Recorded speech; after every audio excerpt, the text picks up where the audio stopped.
아멘. 인정받는 성도가 되자라는 주제로 말씀을 준비했습니다. 오늘 본문 3장 18절에서 20절 말씀은 그리스도께서 불의한 자들의 죄를 대신하여 죽음은 우리를 하나님 앞으로 인도하기 위함입니다. 십자가의 죽음은 육체로는 죽음을 당했으나 영적으로는 살리심을 받았습니다. 주님은 영으로 가서 옥에 있는 영들에게 선포했다라고 그럽니다.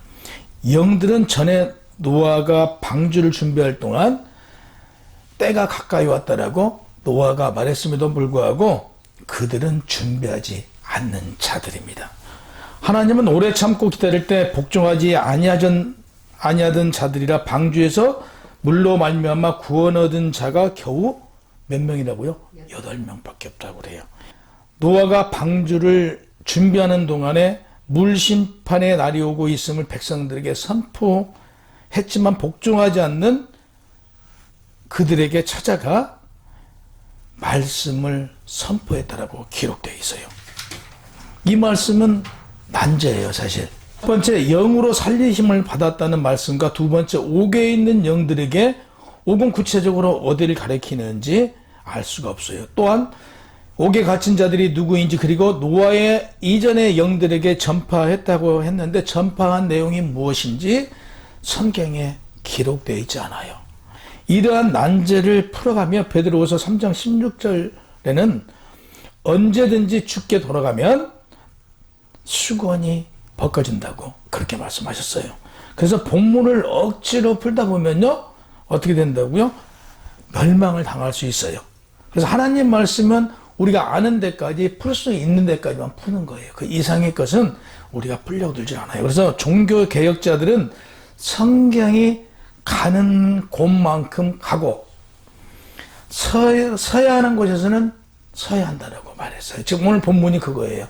해석만 해도 180개로 해석할 수 있는 이런 난제 문제를 가지고 억지로 우리가 이것을 이해하고 이것을 이해한 것처럼 설교하지 말라는 얘기예요. 이런 부분은 세월과 시대에 흐르면 그 시대에 따라서 벗겨진대요.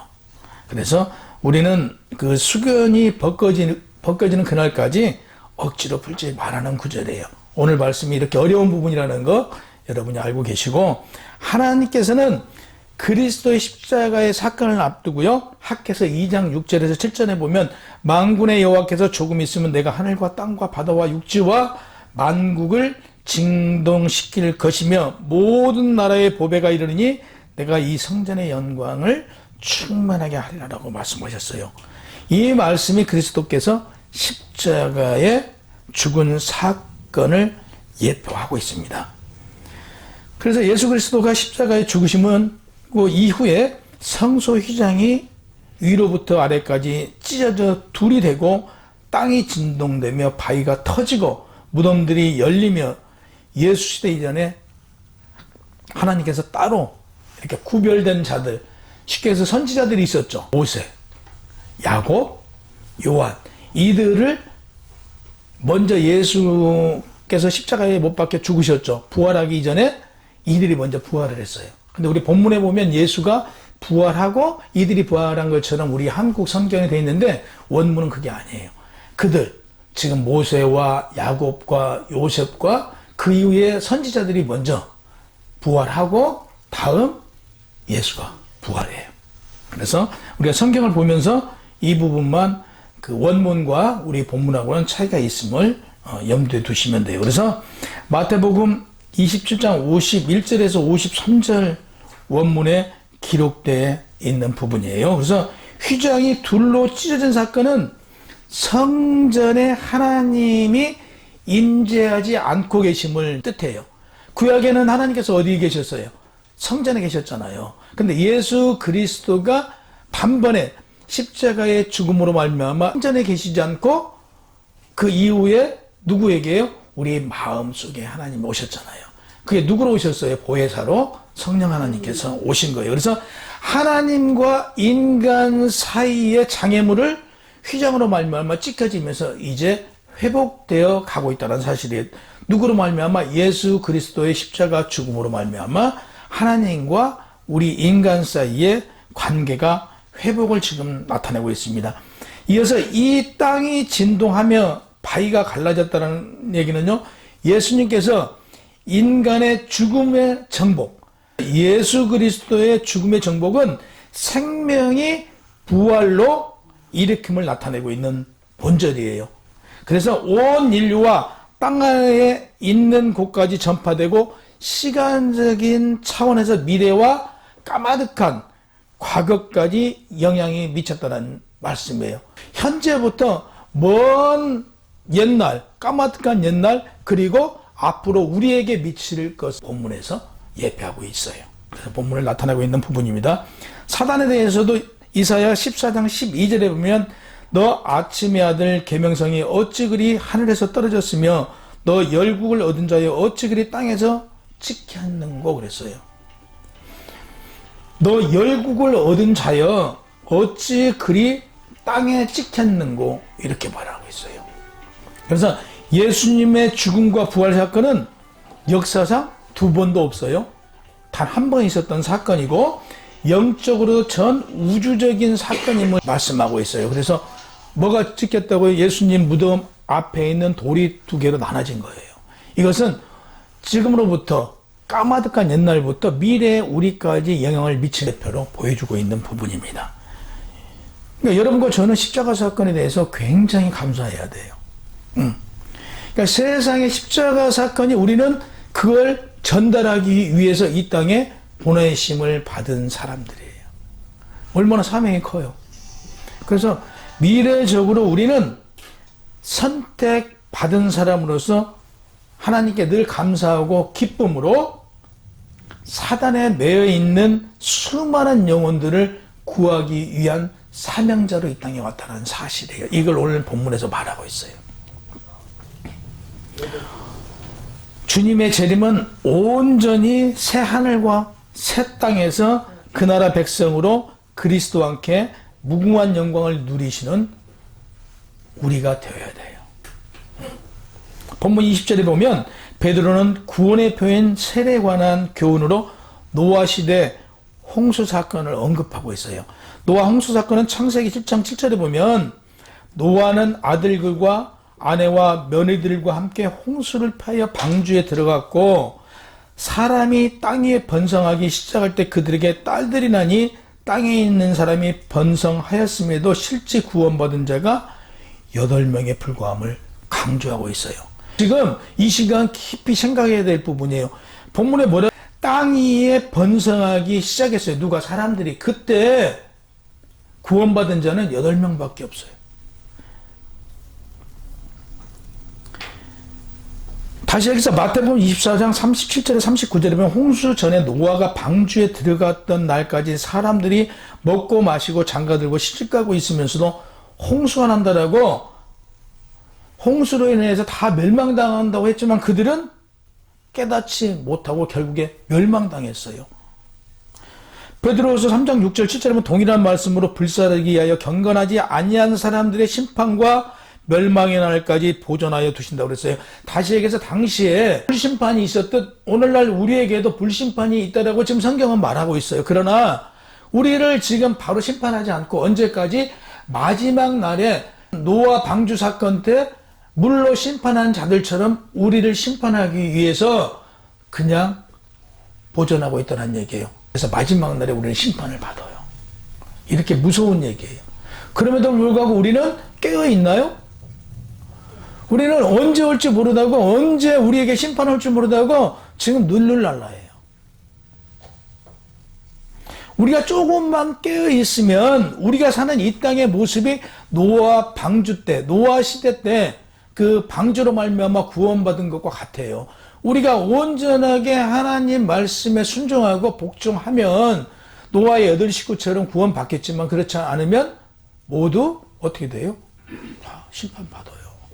그래서 어디 가냐면요, 하나님 나라에 입성하지 못해요. 그러니까 우리에게 다가올 일임에도 불구하고 우리는요 손 놓고 있어요. 너희 예수를 믿는다고 해서 구원은 받았지만 너희가 다 천국 들어간다라고 한 구절은요, 성경에 단 한 군데도 없어요. 이렇게 무서운데 세상에다가 세상 것 쫓고 세상 것에 살고 있어요.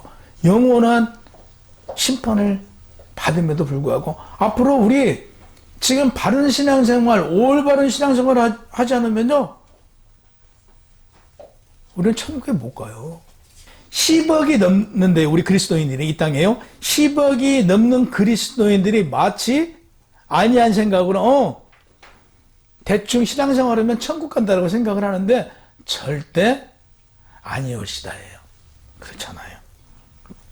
디모데전서 1장 19절에 보면 양심의 화염을 맞은 자가 있다라고 그래요. 계시록 3장 1절에 보면 하나님의 7 영과 7 별이 가지신 이가 이르시되 내가 내 행위를 다 아오니 내가 살았다 하는 이름은 가졌으나 죽은 자라고 그래요. 마태복음 22장 14절에도 청함을 받은 자는 많되 택함을 입은 자는 적다라고 말하고 있고요. 마태복음 7장 21절에서 23절에 보면 주님께서 나를 부르신다고 천국에 들어가지 못하고 다만 하늘에 계신 내 아버지 뜻대로 행하는 자만 들어가리라. 마지막 심판날에 주의 이름으로 선지자를 하며 주의 이름으로 귀신을 쫓아내며 주의 이름으로 많은 권능을 행하며 복음을 전했다 하지만 예수님께서는 나는 불법을 행하는 자들을 알지 못하니 내게서 떠나가라 하신다고 말씀하고 있어요. 그런가 하면요, 마태복음 25장 42절에도 또 왼편에 있는 저주받은 자들이여 이르시되 내가 줄일 때에 목마를 때에 나그네 되어 있을 때에 헐벗었을 때에 병들었을 때에 감옥에 갇혔을 때에 돌보지 아니하였으므로 나를 떠나 마귀와 그 사자들을 위하여 예비된 영원한 불에 들어가리라고 했어요. 그들이 이렇게 말합니다. 우리가 어느 때 주님께 줄이는 것이나 목마른 것이나 나그네 되신 것이나 헐벗은 것이나 병든 것이나 옥에 갇혔을 때 저희가 돌보지 않았습니까? 라고 반문하니까 뭐라고 그래? 임금이 대답하여 이르시되 내가 진실로 너에게 이르노니 지극히 작은 자 하나에게 하지 않는 것이 곧 내게 하지 않는 것이라고. 그래서 그들은 영벌에, 의인들은 영생에 들어가리라고 그랬어요. 보세요. 얼마나 무서운 얘기예요. 우리가 대충 교회 다닌다고 천국에 들어간다고요? 아니올시다예요.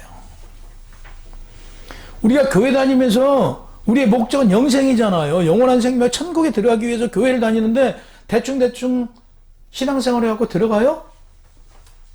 그러면 시간 낭비예요. 그러잖아요. 어차피 우리는 목적이 어디예요? 하나님 나라잖아요. 너희가 쉽게 신앙생활해서 천국에 들어간다? 아니올시다라고 분명히 성경은 말해요. 성경에는요, 천국에 들어가기가 낙타가 바늘구멍에 들어간 만큼 어렵대요.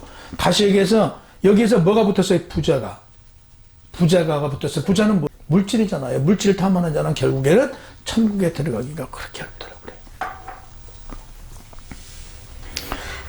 그래서 우리는 뭘 받아야 돼요? 주님의 죽으심을 본받아야 천국에 들어갈 수 있어요. 그 정도 내가 죽어야 돼요. 그래서 오늘 우리는 정말 내 자신을 가다듬고 새로운 오늘부터 각오를 해야 돼요. 무슨 각오요? 스스로 판다거나 교만하지 말고 소외되고 어려운 이웃을 보살피겠다라는 우리는 각오를 가져야 돼요. 이랬을 때 나 너 알아. 그래. 그동안에 수고했다. 어서 와라. 이렇게 천국에서 받아준다는 얘기예요. 계시록 16장 15절에 보면 보라 내가 언제 와요? 내가 도둑같이 소리 없이 온대요. 예수님이 언제 오신다고요? 소리 없이 도둑같이 언제 오실지 몰라요. 우리는 준비되어 있는 자들이어야 돼요. 그래서 우리는 어떤 마음으로요? 더 경건한 마음으로 주님을 바라보고 있어야 돼요. 20절과 21절에 보면 베드로는 노아의 방주와 홍수 사건을 언급하며 물이 우리를, 그래서 고린도전서 10장 1절과 2절에 보면 형제들아 나는 너희가 알지 못하기를 원하지 아니하노니 우리 조상들이 다 구름 아래에 있고 바다 가운데를 지나며 모세에게 속하여 다 구름과 바다에서 세례를 받고 구름과 바다에서 세례를 받았어요. 여기서도 물을 나타내잖아요. 그래서 구약 물로 받은 거예요. 물로 세례를 받은 걸 지금 예표로 지금 나타내고 있어요. 그래서 노아 사건, 홍수 사건에 많은 사람들이 물로 인해서 죽었잖아요. 홍수 사건 때, 노아 홍수 사건 때 물로 다 죽잖아요. 근데 물로 구원받은 사람이 누구예요? 노아의 식구 8명은 물속에서 구원받은 거예요. 이게 세례의 예표예요.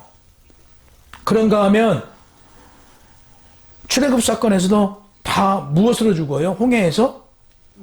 이스라엘 군대만 이스라엘 물로부터 가나안으로 들어가잖아요. 근데 나머지 다 물로 죽잖아요. 이게 무슨 사건을 예표로 세례와 관계가 되어 있어요. 그래서 우리는 물로 세례를 받은 예표로 다 나타내고 있어요. 마찬가지로 이 물로 심판받는 이 사건을 통해서 불의 심판을 간접적으로 우리는 알아차려야 돼요. 경고의 말씀이라는 것을. 베드로서 3장 7절에 이제 하늘과 땅은 물로 심판을 하실 때 같이 동일한 말씀으로 경건하지 아니한 사람들의 심판과 멸망의 날까지 보존하여 두신다라고 그랬어요. 언제까지요? 불의 심판 있는 날까지 멸망받을 자들을 보존한대요. 물심판 때도 노아의 가족들이 살아 남았듯이 불심판에도 누가 살아남아요? 하나님을 온전히 믿고 섬겼던 자들은 불 가운데를 통해서 새하늘 새 땅에 갈 수 있도록 인도해 주신대요. 물을 상징하는 세례는 바로 그리스도와 연합을 의미해요. 노아 시대의 구원은 오직 하나님께서 지으신 방주가 지금 이때 누굴 나타내냐면요. 그 방주가 예수 그리스도의 예표예요. 그래서 방주에 올라탄 사람은 누구에게 올라탄 사람은 예수 그리스도에게 올라탔던 사람들은 살았지만 예수 그리스도를 믿지 않고 버린 자들은 다 심판으로 죽어요. 이거예요. 마지막 때 무슨 심판이 있다고요? 불심판. 불심판 때도 우리를 구원할 방주는요, 하나님의 독생자이신 예수님 한 분뿐이에요. 그분에게 우리가 올라타지 않으면 우리는 다 죽어요. 20절에 세례를 통한 구원을 언급하며 세례 그 자체는 구원의 능력이 있는 것이 아니에요. 세례를 받았다고 해서 구원받는 거예요? 아니에요. 세례를 받는 것은 관계예요. 예수 그리스도와 연합하여 하나님께로 다가갈 수 있는 길이 열리는 거예요. 세례를 통해서요. 세례를 통해서 세례를 받으면 우리가 죄가 씻어져요? 아니에요. 우리가 하나님을 믿는 걸 중생한다고 그러죠. 매일매일 우리는 새로워져야 돼요. 매일매일 내가 새로워져야 돼요. 성화되어 가야지 돼요. 구원이란 더러운 것을 제함에 있지 않고 하나님께 나아감에 있다는 사실이에요. 세례를 받으면 하나님께 나가는 거예요.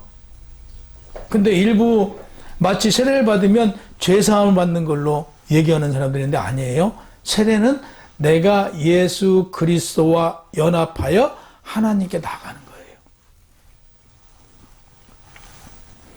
하나님께서 나아가는 유일한 길은 요한복음 14장 6절에 보면 진리요 생명이신 예수 그리스도 뿐이라고 성경은 말하고 있어요. 하나님께 나아가는 길은 어디에 있다고요? 예수 그리스도를 믿는 것밖에 없어요. 예수를 믿음으로 중생하고 매일매일 성화되어 가는 여러분과 저는 베드로가 권면한 내용이 있어요. 세상에 어리석고 허망한 것에 휩쓸리지 말고 오직 성경으로 돌아가 하나님 불로 심판하실 때 예수 그리스도만 굳게 붙잡고 방주 안에서 새롭게 열리는 새하늘과 새 땅에서 예비하신 하나님의 복과 영광을 누리기를 바란다라고 우리한테 권면했어요. 우리는 그 권면의 말씀을 가슴속에 새겨야 돼요. 다시 한번 말씀드릴게요. 세상에 어리석고 허망한 것을 휩쓸리지 말고 오직 성경으로 돌아가 하나님의 불로 심판하실 때 예수 그리스도만 굳게 붙잡고 방주 안에서 새롭게 열리는 새 하늘과 새 땅에서 창세로부터 예비하신 하나님의 복과 영광을 누리시길 바란다라고 했어요. 우리는 그 영광과 새 하늘의 새 땅에서 우리는 들어갈 수 있어야 돼요. 22절 하나님의 우편은 그리스도의 왕 왕적으로 권능을 다스리는 것을 의미해요. 예수님이 어디 가서 계세요? 하나님의 우편에. 하나님의 우편에 가 계신다는 것은 왕적인 권능을 나타내고 다스리는 것을 지금 나타내고 있어요. 천사와 권세와 능력이란, 여기서 천사는요 좋은 천사만 있는 게 아니에요. 악한 천사도 있어요. 이들을 다 통틀어 누가 권장하세요? 하나님께서. 근데 하나님 우편에 앉아 계신 예수께서 예수를 통틀어 관리하고 있다는 사실이에요. 그래서 그리스도는 모든 피조물의 왕되심을 하나님 우편에 계신 걸로 나타내고 있다. 그래서 그리스도에서는 우주 창조로부터 보이지 않는 모든 존재들까지도 주관하시는 분이시다는 사실이에요. 아까 피장이 둘로 나눠지고 지금 무덤에 이렇게 돌로 막아놔요, 거기는. 근데 그 무덤을 막아놨던 그 큰 돌이 지금 둘로 나눠진 것은 아까 서두에 몇 번 말씀드렸듯이 어디서 어디까지요?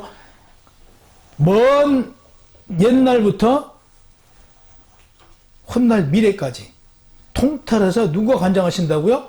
예수 그리스도에서 관장하고 있는 거예요.